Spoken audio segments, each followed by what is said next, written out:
So we have a multicultural family. And we have interesting story about Spain, which we'll come to that afterwards. Sure will.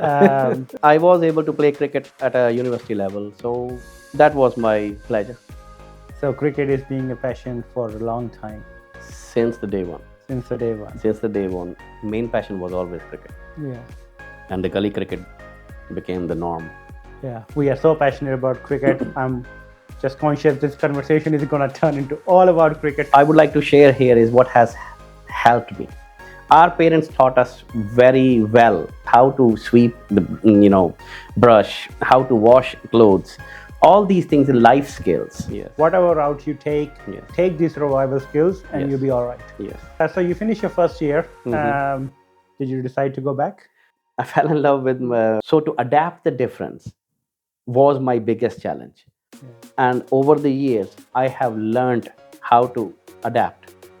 And again, it's a survival skill. We were running about 11 shops. How do you get into the sports one? And I'm sure there's another story of while you were doing all the retail business. Yeah. I'm sure there would be something to do with the cricket during that time. We wanted to be a one-stop cricket shop who would serve the community. All the major brands like SG, CA, CET, MRF, SF, they all came along, Grey Nichols, Kookaburra, and we are the strategic partners of Cricket Ireland as well. Simi Singh, Indian origin, Cricket Ireland player, very nice fella, very down-to-earth person. Kevin O'Brien, same goes for him. He's a very down-to-earth person. We sponsor Alana Dalzell from Brady Cricket Club, and she plays for Ireland as well. Hello, welcome to another episode of the Kam MJ Show. I'm a little excited. That's why I cannot sit. I have to do this by standing. This show is about cricket, and we have our special guest who is so passionate about cricket that after 20 years in Ireland, he started his business in cricket. He is the co-founder of KB Sports Hub, the biggest cricket store in Ireland. His name is Arun Kumar. He is from India. He will be joining us shortly and sharing his stories where he only came to Ireland in 2001 to do a year of study. But there's a twist which we're going to explore. Over the 20 years, he has worked in businesses such as food, retail, fashion, fast-moving consumer goods, and now he is bringing all the knowledge and all the expertise into his passion, which is the cricket. We're going to hear from Arun, his roots, the values, how those values help him to grow as a human being, but also as a successful business person. And we're going to know all about his expansion plans for the Sports Hub and take that brand to a global level. Arun will be joining with us shortly, and I'm looking forward to this conversation.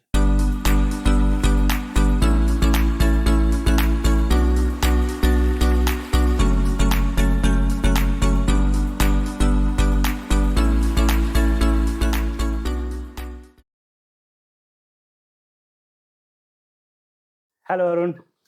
How are you, sir? I am good. How are you? Very good. Welcome to the show.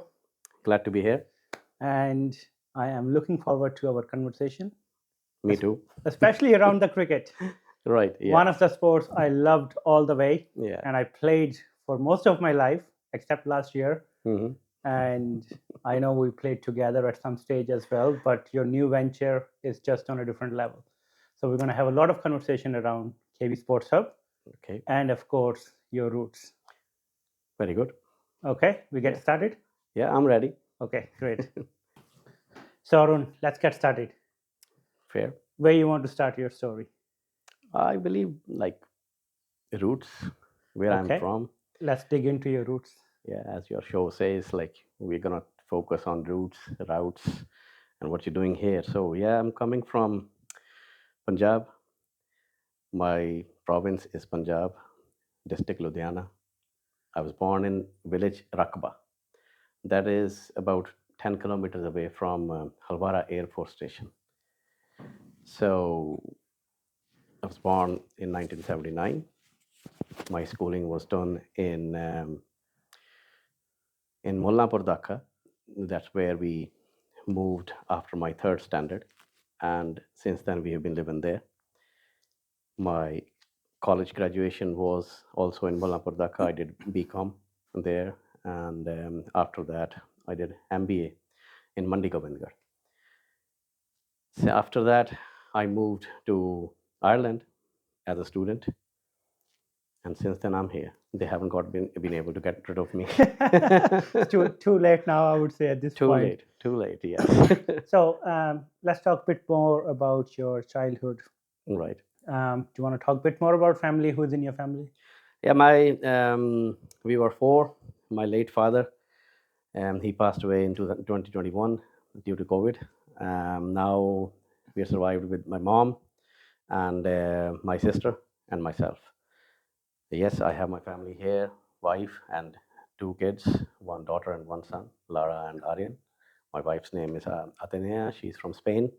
So we have a multicultural family. And we have interesting story about Spain, which we'll come to that afterwards. Sure will. So, were you the youngest in your family? No, I'm the oldest. Oldest. Yes. Okay. So, how was your upbringing in Louisiana? Yeah, upbringing was quite interesting. Both parents were a primary teacher, and my father was a very hard-working man.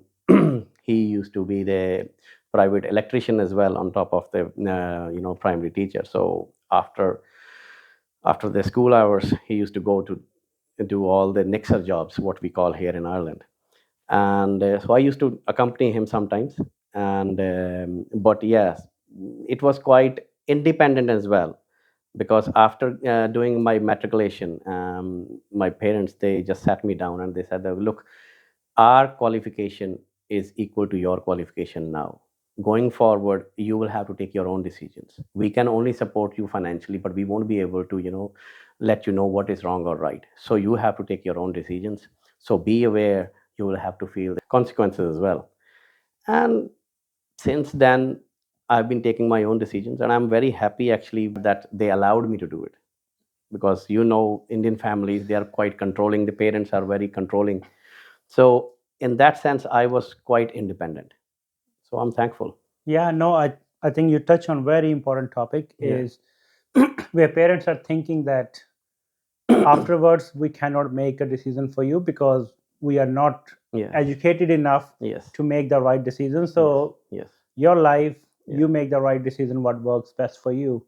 Even though Indian parents were used to be very controlling the future of their kids, Yes. how they're going to study, what they're going to study, what job they want to go. Yeah. But I Yeah. believe it is changing now. It is, yes. Since then, it has changed a lot. Yeah. Over the line, even in the last 20 years, it has changed a lot.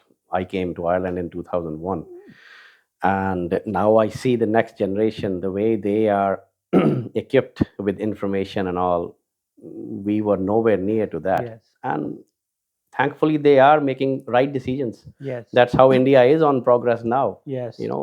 As a whole nation, we can see that, okay, the majority of the people, they are making the right decisions. The We can see. decision we made during that time based on the knowledge of our parents, Yes. our relatives, Yes. and people around us. Yes. In your Yes. neighborhood, in your inner circle, that was I would our say limit. was your google.com. Were you more kind of a studying kid or a sporty kid? No, I was quite balanced. I wasn't completely a nerd, or I wasn't a completely student, absolutely playing all the time either. I was quite balanced, because we were taught actually that, as I said, my parents were quite communicating. They had always been talking that, okay, look, we at that time, the general perception was that cricket or any sports are not going to get you anywhere. For life stability and to earn your livelihood, you have to study well, or you have to have a business or some sort of entrepreneurial things going on. But at that time, we didn't have anything that like that. We didn't have land to do the agriculture. So that's what I was told, that, okay, look, we don't have business, we don't have agricultural land, so the only option you are left with is study.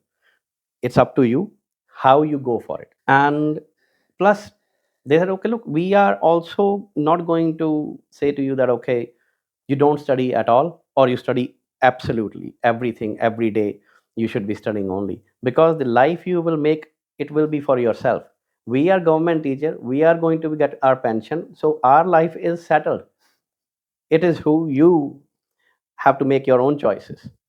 So I said, okay, look, I'll keep a balance. I studied, and as I said, I did MBA in India, and I was able to play cricket at a university level. So that was my pleasure So cricket is being a passion for a long time, since the day one. since the day one. Since the day one, I have a very interesting story. Actually, the kids they usually start with rubber ball in India. Yeah. I probably would be the only one child in my circle who started with leather ball. Very first connection was in cricket was with leather ball. What was this story was that in our neighborhood there were the boys who were practicing cricket. My job was to sit on a wall. When the ball comes in that side, I just have to get off the wall, throw the ball to them, and get back onto the wall for 3 hours. At the end of the practice session, 6 balls they have to bowl me, and I wanted to play with their bat, not even a small bat, with their bat. So that's how I started cricket. And I was not able to lift the bats because the bats were very heavy those Yeah. days, or maybe I was kid. How old were you that time? I was merely 5 years. 5 years. Okay. Yes, 5 years. Yes, and I was able to roll my arm proper because I was looking at them all the time. Yeah. So I go home or even sitting on the wall, I just rolling my arm all the time, Keep practicing. keep practicing. And one of my very good friend actually, he lives in Germany now, Mr. Lalit Gautam, and he asked me, "What would you like to become?" I said, "Bowler, Kapil Dev." That's how I started. And now when India comes to Ireland, he comes to watch the matches, we reunite and think about the old days. He's quite older than me, Yeah. but he took me under the wing, and he always gave me his stuff to play with. I was delighted. Nice. What about gully cricket? Gully cricket.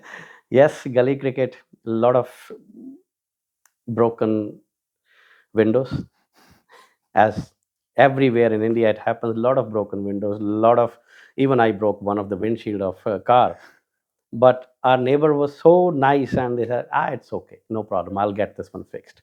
And now I realize that if somebody will break my windshield, I have to go to the auto glass through the insurance and get it fixed, and it'll take 3 4 days. Yeah. But over there, he probably would have paid from his own pocket because there are no insurances such like that. Yes.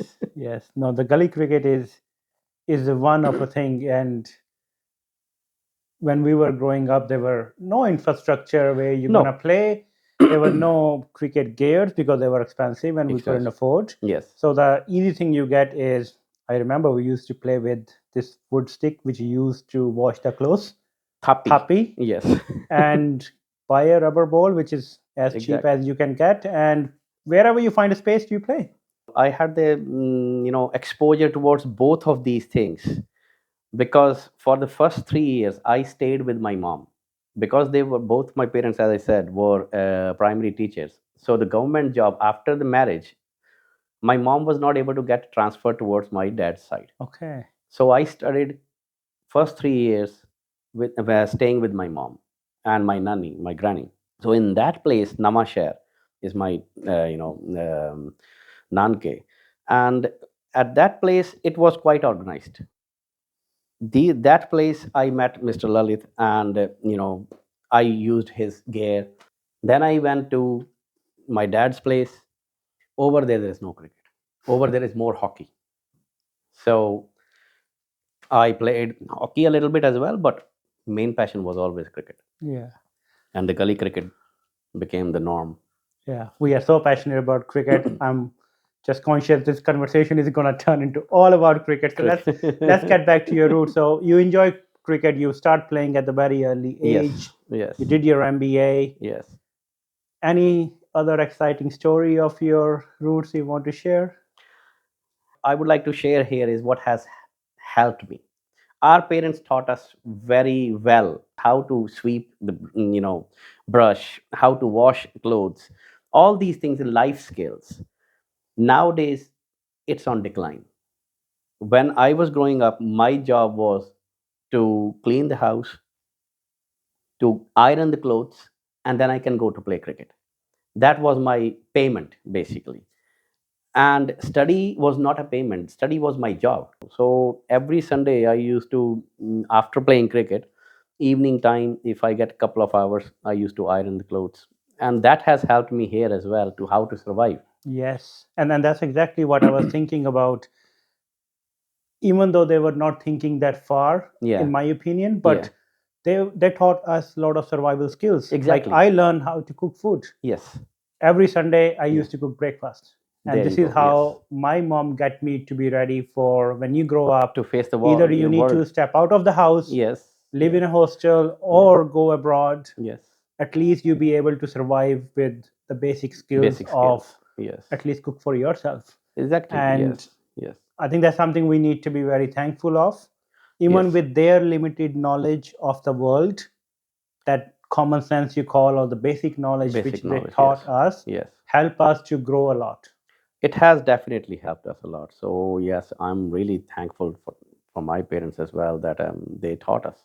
You know, otherwise we nobody will be able to survive. The way Yeah. I see it, nobody will be able to survive if they can't cook. They can't save. You have to buy the food. You have to buy every service. So it doesn't matter how much you earn, you're gonna drain your money out. So Yeah. that is the basic skill, that you learn from your parents, or I learned from my parents, and it has helped me to survive here and progress. Yeah. Yeah. So what I see, the some values you talk about in your roots is survival skills, Survival skills. which basically help you to Yes. find your routes, whatever Yes. would that be. Yes. Whatever route you take, Yes. take these survival skills, and Yes. you'll be all right. Yes. So Yes. let's talk about your routes, Yeah. if you're okay with that. Yeah. Yeah. So from India, where? I was doing MBA, and one I was studying about 150 kilometers away from my home. So one evening, my mom asked me, would you like to go to Ireland? I said, why would I to go to Ireland? Your cousin is going, if you want to. And my mom is just very simple, always. She doesn't care about what is your education, what is you want to do next, or this.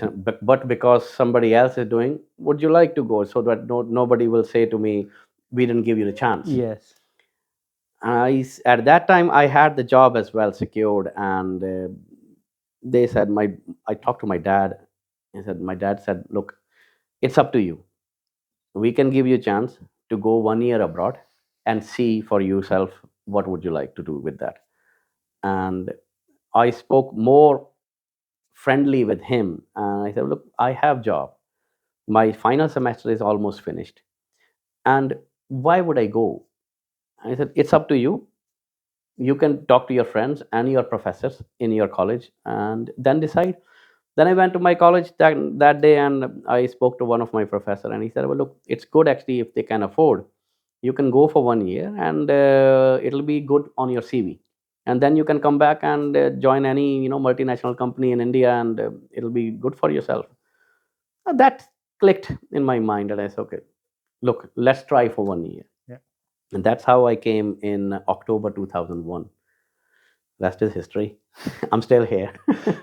So you came to Ireland 2001. That's Yeah. nearly 23 years. 23 years. Yeah. Wow. Yeah. That's a long time. It is. How was your, stepping out of India first time? Yeah. Never left the country, never left your hometown, Hometown. Yes. never left your sort of parents. You always lived with them. Yes. So how was your initial few days, or you say even at least first couple of years, in a new country? It was quite interesting. First of all, when you come out, like, it helped me. The English actually helped me. The school that I was attending, there was a very hardworking English teacher of ours, Mr. Sukhdev Singh. I'm still in touch with them, and he always helped us. Like 1 year, 1 hour before the school, 1 hour after the school, to correct our grammar work, and that helped me. I didn't realize that thing when I was studying, but that the minute I, put the foot here in Dublin, I realized, oh, I am much better than the lot of guys that came with me. I'm able to speak English, which I was not able to speak English in India, or maybe I was not just using that much. But now suddenly, when I have to speak, I am speaking freely with them, and they are able to understand me perfectly well. Yes, there was a little bit problem about accent, but they were able to speak and understand me, and that I'm thankful that I had very good Yeah. teachers. That's another skill you learn in India, which Yeah. helps you a lot here. Yes, yes. I would call, if you know English and you're coming to English speaking country, that's another survival skill. Absolutely. Yeah. And yeah, so 2001 came here with a lot of friends. I left behind, but then made new friends. I came with four guys. We were in the same flight. Out of them, one is still in touch with me. The two, they just wandered back, I think. I'm not in touch with them. And yeah, that was a quite interesting place. When you walk into a new place, weather was completely different. In India, we get about this type of weather only for 2 months, whereas here it is almost 12 months, quite cold, and then food was completely not same that was available back home. Mother's food definitely not available, but then again the survival skills kicked in, and you started cooking, and yeah, it's okay, yes. And like, with technology improving, the telecommunication also improved. So it was, I remember that my weekly bill of calling home was about nearly 25 euros. And that time, 25 euro was a lot. A lot. I was Yeah. earning 167 euro 50 cent per week. Out of that, 25 euros were going only to call India. But for what? How to cook what? I was talking to my mom more. In India, I was talking to my dad more. Yeah. But now it shifted again, how to cook. And so my conversation time of 10, 20, 25 minutes, out of that, 5 minutes was with my dad and 20 minutes with my mom to taking cooking lessons. Because yes, you are a foodie, I love to eat. And my limitations were quite big because I'm a vegetarian. Yeah. So no meat, no egg, no chicken, no fish, and so yes, I have to survive more on home cooked food. And because I don't like contaminated either, if somebody touches food and they have touched the meat as well, I won't eat that. Yeah. So that also kicked in. So the best thing was, yes, you cook your own food, take it with you whenever, wherever you're going, and that's how you can be 100% sure, yes, it is perfectly fine for you Yeah. to eat. So yeah, that was one more thing, that I am a vegetarian. I'm still a vegetarian, and no smoke, no drink, and that was the culture at home. My parents, they were completely vegetarian as well, and that's what I took from them. That's the new breed of Irish. No alcohol, Yeah. no smoke, Yeah. and no meat. So No. good. How was so you finished your first year? Hmm. Did you decide to go back? No, I fell in love. I fell in love with my wife. Okay. At that time, she was my girlfriend, Atenea, and we just survived couple of years together, and then a lot of miscommunications as teething problems, I would say, of any relation. um, Obviously we had a lot of dissimilarities. We, because coming from different cultures, she drinks, she eat meat, I am vegetarian, I don't drink. So what, how will come with on a common ground? So there are a lot of arguments, no doubt, but we always had communication. She taught me a lot. From her I learned what there is, not everything black and white. There is not always right or wrong. There's something different as well. So to adapt the difference was my biggest challenge. Yeah. And over the years I have learned how to adapt. And again, it's a survival skill. Your wife is from Spain, and you Yes. have two kids. You mentioned, Yes. and another survival skill you learned is the Spanish language. Exactly. Yes. How did that happen? I am fond of learning. Basically, I'm fond of learning anything. So whosoever will work with me, I have worked in Dunn stores when I came to Ireland. So my first job was working as a student in Dunn stores, Blanchardstown. I worked with a lot of different nationality people. Some of them were from Nigeria, Spanish. My wife, I met her there. And Polish, after initial 3 4 years, then there were the influx of Polish people to come to Ireland. So I worked with a lot of Polish people as well. I learned a little bit Polish as well. So at least how to say hello, or if you like something or not, or I'm going. So small words. Yeah. But that was a kind of like always a curiosity for me to learn different languages. And I'm thankful that actually I came to Ireland, and now I have been able to meet people from different parts of India as well. So now I am working on my Indian different languages, because when I was in India, as you said, I never left home. Maximally I went away living 150 kilometers, and that was also once a week I was home. And but here Ireland has provided me with that chance to interact with different province people, how Yeah. to meet Bengali people, or Kerala people. And yeah, it opens your world. Yes, absolutely. So, how's your journey so far? After you done your studies, Hmm. you got a job in done store, Yes. and you have done a lot over last 20 years. Yes. What sort of businesses you were involved? I started with as a management in Dunstores. I worked 3 years as a manager in Dunstore Rathmines as a fruit and veg manager, and it was a very tough job. So basically, whatever you buy in the morning, you have to sell during evening, and that's it. And you start fresh next morning. So it actually taught me a lot. Kept me on my toes.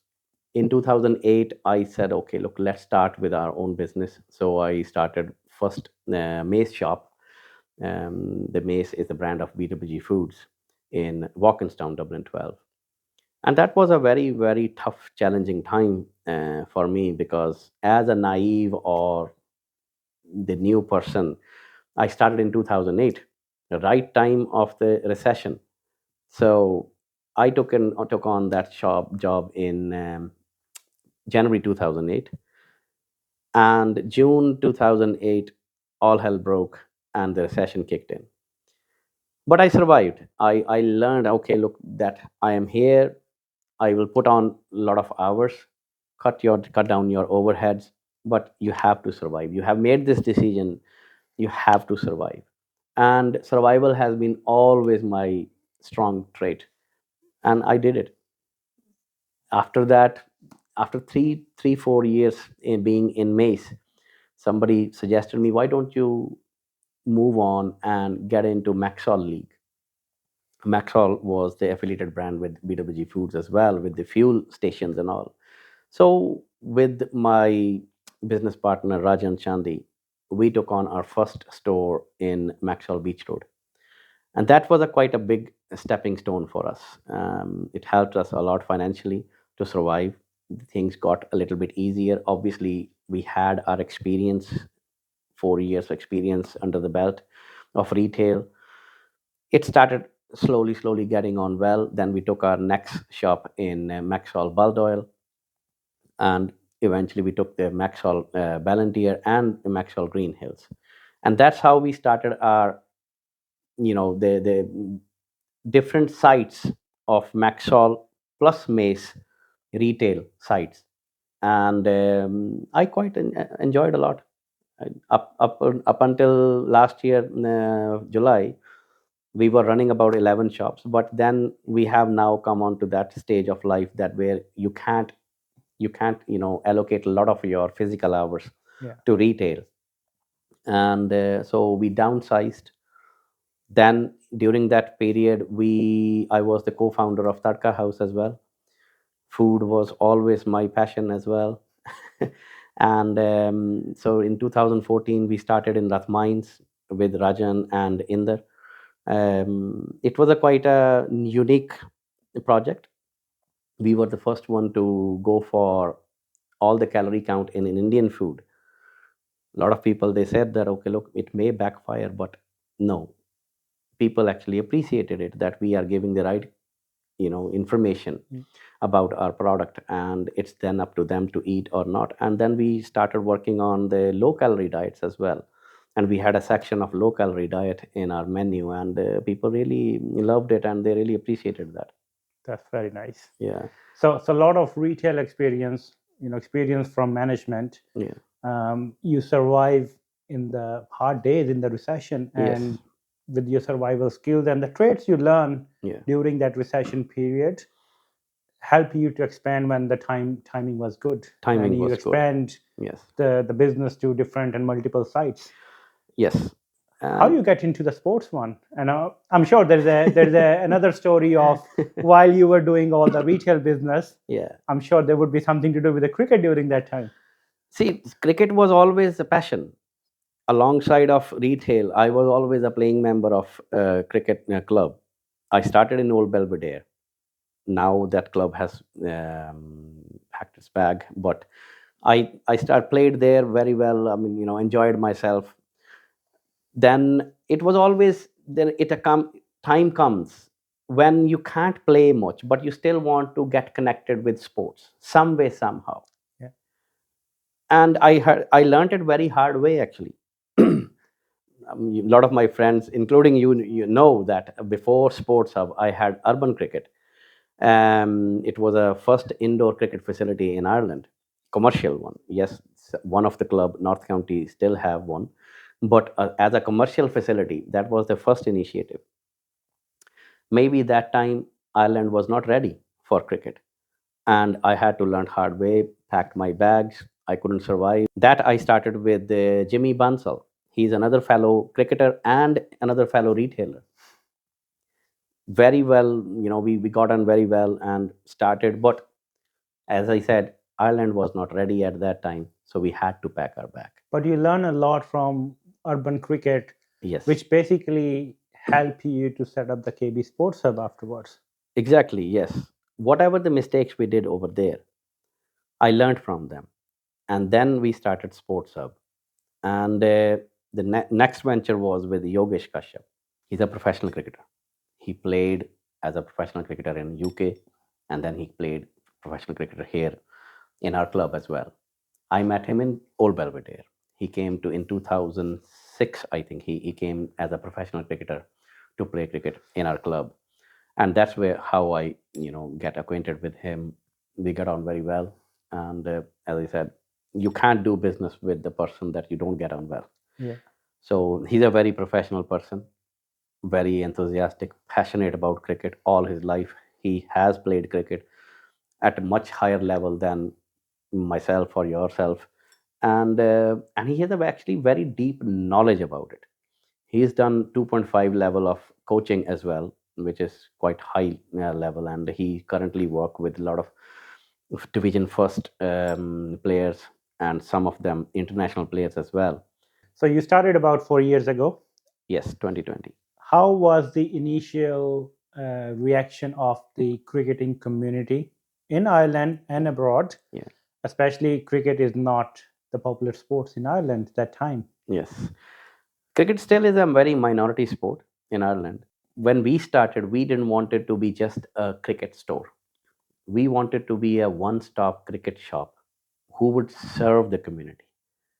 Not only a retailer. I don't want to be associated with a person who is a kind of just like a retailer and he's selling commodities in his shop. We want to help kids grow into good players and good human beings, having some discipline. Stay away from the, our motto was basically to stay away from the all the toxications, stay away from anything that is not good for you.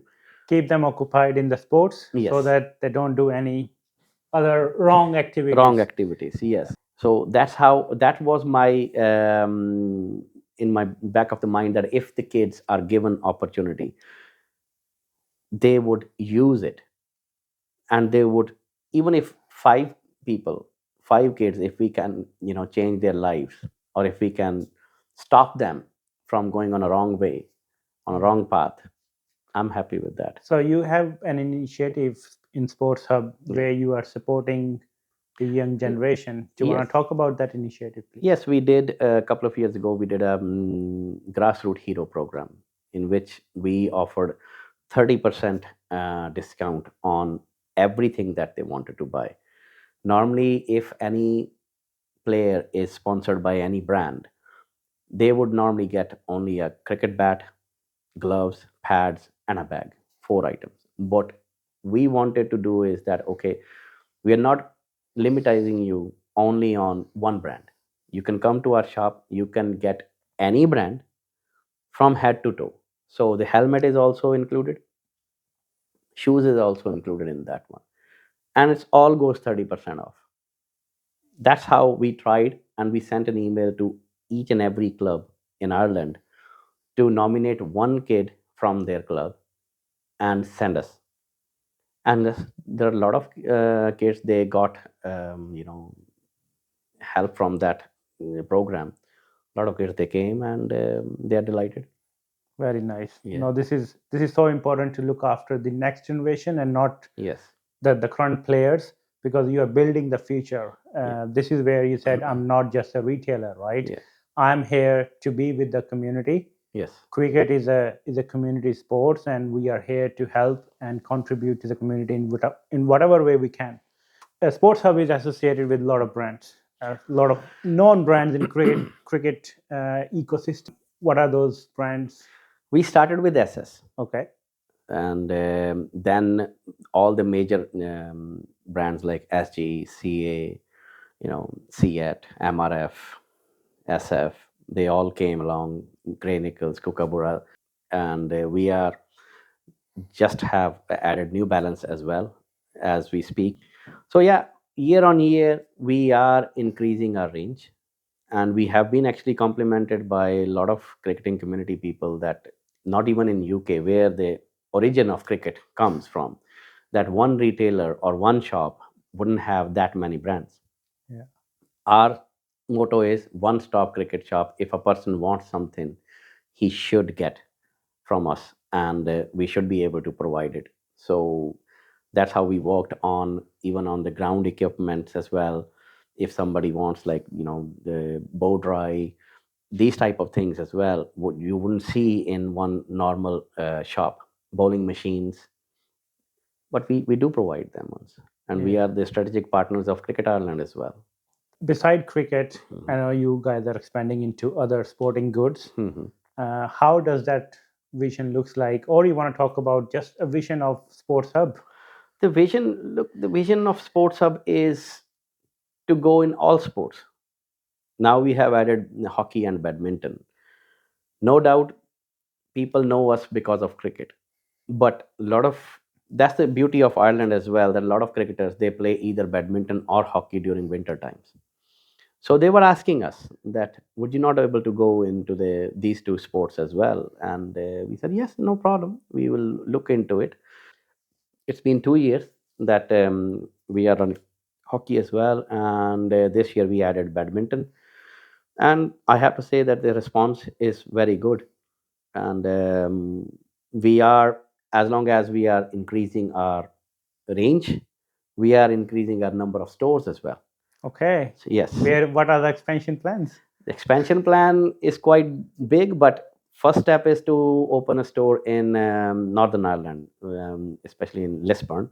It's just outskirts of Belfast. We are opening another store, another sports hub. It will be there, and hopefully we're targeting for 15th March to have our grand opening. I believe over 40 years, Sports Hub has built a brand. Um, I play with your bat 2 years ago when I was playing cricket, and the equipment and the quality, absolutely. Again, I adore, because I know you guys. I know where you source your products from, so I have that faith in that person because I know how authentic it is. Absolutely, you guys stand over quality than anything else. How is the Europe taking the approach? We have very, mixed approach at the start. Now people are realizing that yes, if you buy the same product from us, there is some sort of a difference. And that was actually, as you said, that the authenticity. We always worked on our working principle was authenticity, always. Doesn't matter if it is Tadka House or Sports Hub. Authentic food, authentic products. Similarly, KB Sports as well, authentic. We have exclusive deal signed with SG. We are the only retailers of SS and SG here in Ireland, along with MRF and CET. So when you go, a lot of people when they come to our shop, they started asking, "Are you getting everything from India?" And we didn't realize this thing first, that what they meant to ask. And then after a couple of months, we realized that they probably are thinking that we are just having somebody sitting back of the house making bats and putting the different stickers. And then we were shocked actually, because we never actually thought like that. And I was not even aware of that, people can do that way. And that came because when people started asking, "Do you have stickers only?" And so you can't sell stickers. Selling sticker is illegal. Yeah. I cannot sell Kookaburra sticker, or I cannot sell anybody's sticker just because you can put anywhere. Yeah. And so then I realized that, okay, this is the perception behind this whole question people have been asking. Then we started explaining to the customers. It has taken about like good 4 or 5 years to explain the customers that it's not like that, okay, we are getting everything from India. It comes wherever the brand is from. So we are getting things from Pakistan as well. CA is from Pakistan, but their distribution system, or distribution office is in based in UK. So we place our order in UK. So they procure it from Pakistan, or whatever they have, they send us, and then whatever is not, they don't have out of our order, that comes directly from Pakistan, and that's how it works. Similarly, GM and Grey Nichols, that's UK brands. They come from UK. Kookaburra is Australian brand. We place our order in UK again, because they also have their distribution place in UK. So we place our order in UK, that comes through UK to us.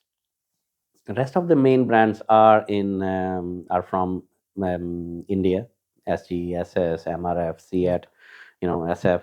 They are all from India. We are currently, just as I said, added. We have added New Balance. That's also produced in India, but that also belongs to an Australian person. So that's now has been added, and we are talking now to Bass Vampire. That is the only one feather that has to go into our cap.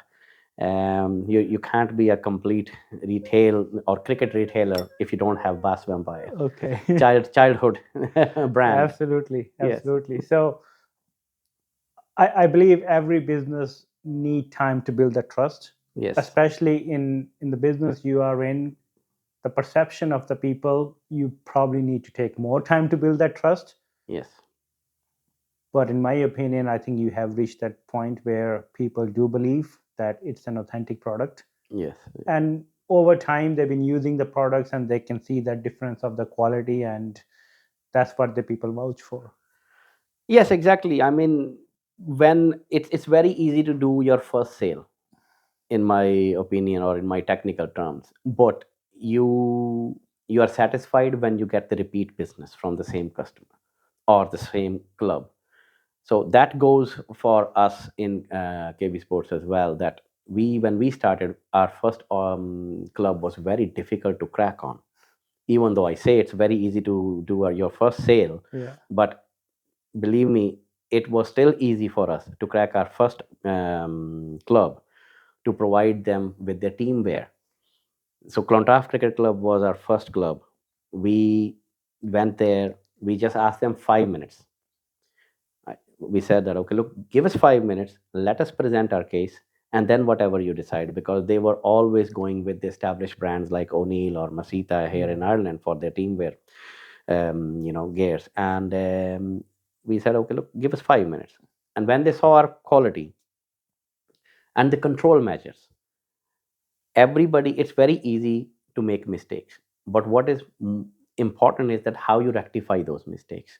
So that was very, what was a unique selling point for us. We told them that, okay, look, we have a production facility in India. We can create whatever the customization you want. We do the mock-ups, We present it to you. You either approve it, or you say no, we need some more improvements, whatever the suggestions you want to give us. So this way, we started with Clontarf Cricket Club, and I'm happy to say that this year they have renewed their contract. So what we do is that for team where we sign a 3-year contract, we offer €1,000 worth of free clothing to the club. Plus, whatever the order comes in, we offer them 10% discount, and the club members they get all year around 10% discount in our store. That's how it works for the next 3 years. And then after 3 years, if the club is happy, they can renew their contract. And I'm happy to say that a lot of clubs they have renewed their contracts. And at the moment, we have about 60 plus clubs and three cricket unions and Cricket Ireland. So we are on the right track, I would say. Yeah, and I checked your website before you came in for the show. Okay. You do have a lot of clubs listed there. Yes, yes. And of course, your talk speaks a lot more than what's on the website. You are associated with a lot of international players as well. Yes. Because of cricket community, and you are in that. Any story you want to share about any of the players? When we were growing, we were always thinking, oh, cricket players like superheroes. And now I've met like Simi Singh, Indian origin Cricket Ireland player, very nice fella, very down to earth person. Kevin O'Brien, same goes for him. He's a very down to earth person, and we go along. Like for the last 6-7 years, I met him, and since then we are in contact. Niall O'Brien, Ed Joyce, they are all very nice people. And what is the testament to them as well? As I said, that cricket in itself actually helps to grow gentlemen, and that's what they are. That's what they all are.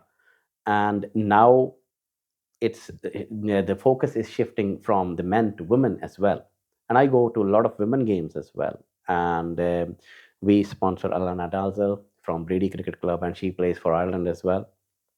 And such a nice girl. My own daughter, she plays for Phoenix Cricket Club, and that's how it's interesting. It's very competitive. The cricket tradition is keep going in the family. Your kids play cricket as well now? Yes, they play, and my son also play a little bit, but mainly my daughter, she is more invested in cricket. Very nice. And yes, she is enjoying it, and we are, as a parents, we are trying to help her. Then it's our own hard work, Yeah. wherever she wants to go. So I'm going to summarize the Sports Hub to our audience. Two people started it. Yes. One who is absolutely passionate and played professional cricket all his life, Yes. and one who, of course, have a huge experience of business, retail, food, and of course, passion for cricket. Passion for cricket, yes. And two people get together and follow their passion and follow their dream. Yes. Of course, the journey wasn't easy, but when you love something you do every day, Yes. it helps with the journey.